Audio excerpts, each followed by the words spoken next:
let's think now broadly, out of the box. What if we wanted to design a hypothetical immune competence assay? If we ask the question, how is your immune system?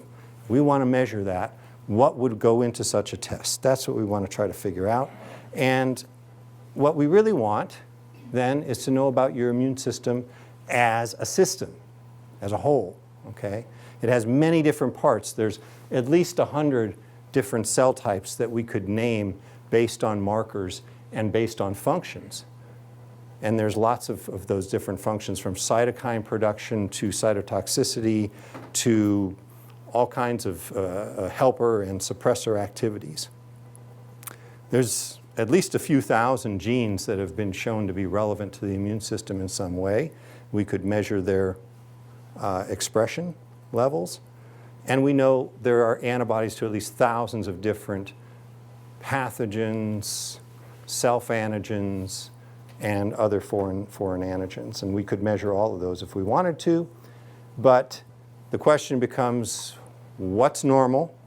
And can we measure the deviation from normal in some clinically relevant way? And that actually is the hardest question. That's why I think there's not more out there in terms of diagnostics in this space.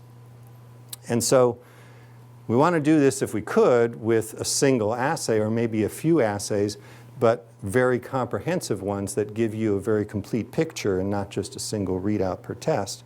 And so what would that look like?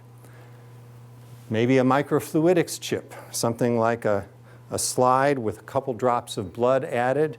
On one side, the plasma is separated, and we have some kind of tests of binding for different antibodies and cytokines. They could be captured on spots and read out colorimetrically or otherwise. And maybe on the other side we have cellular assays. Again, in a microfluidic environment, you could do staining with antibodies and read out fluorescence all within a chip. You wouldn't even need to prep these samples as bulk samples for flow cytometry or something like that. Could potentially do all this with a microfluidics kind of chip, and you could have a very comprehensive readout of many different things. People have designed parts of this. Nobody's designed the whole chip, and nobody has taken the effort to figure out what readouts would be most important on that chip and how they would be used clinically. And that is a huge, huge challenge. So what are some possible readouts? Well, as I said, there's a lot of cytokines and chemokines. You can measure them in serum. This is actually, believe it or not, a kind of amazing finding some 10, 15 years ago when people started doing multiplexed assays like Luminex to measure serum cytokines. And you know, we were always taught in immunology that cytokines act between cells at a very close distance, and they're not just broadcast into the circulation, but some amount of them does. And the fact that you can actually measure these things, sometimes at very low picogram per mil levels, but they could be measured and they could mean something clinically, that's kind of a revelation, and it makes for a very easy test if we just design it that way. Antibodies are another great thing to measure in circulation because, again, they're long-lived proteins in this case, and they circulate at relatively high levels, actually much higher levels than the cytokines. And we can infer things about the different isotypes, so IgM, IgG, especially if we add the antigen specificity to it. This could potentially tell us quite something about what you've been exposed to, how recently, and how well you might be protected against it.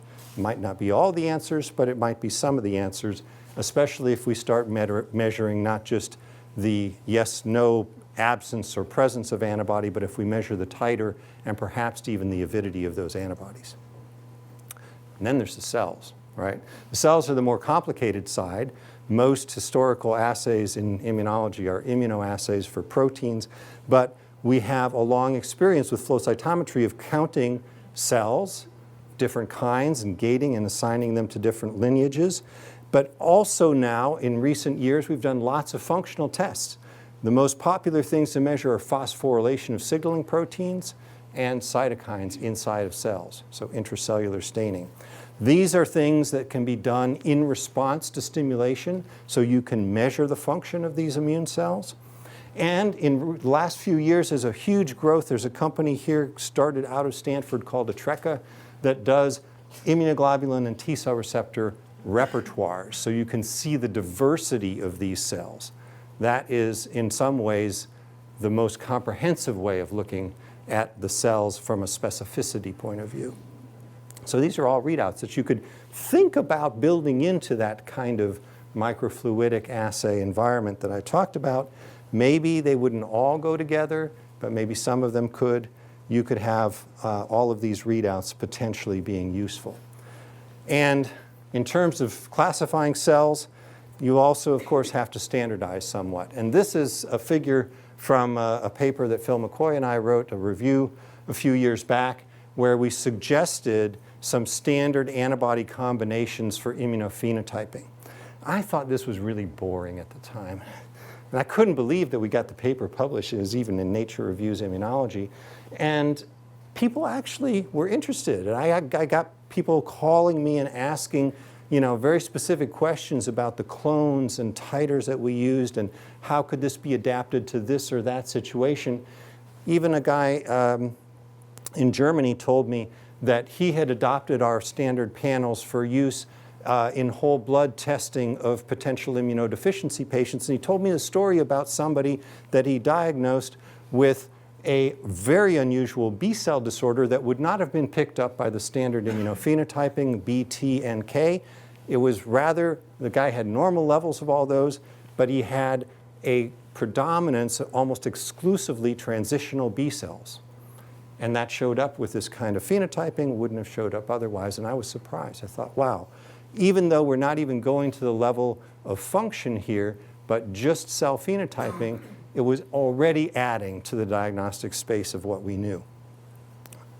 But it does have to be standardized. You have to have a way to classify these cells and count them and decide on what markers are important. And that is not itself easy, but we can have some guidance from what's been done already. Similarly, the assay itself has to be standardized. And that is a crucial point when we talk about flow cytometry. I worked at a flow cytometry company for almost 10 years.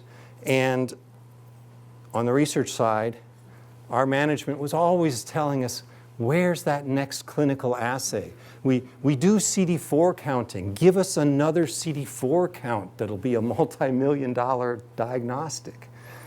And it was hard. We never did. I never was able to give them that.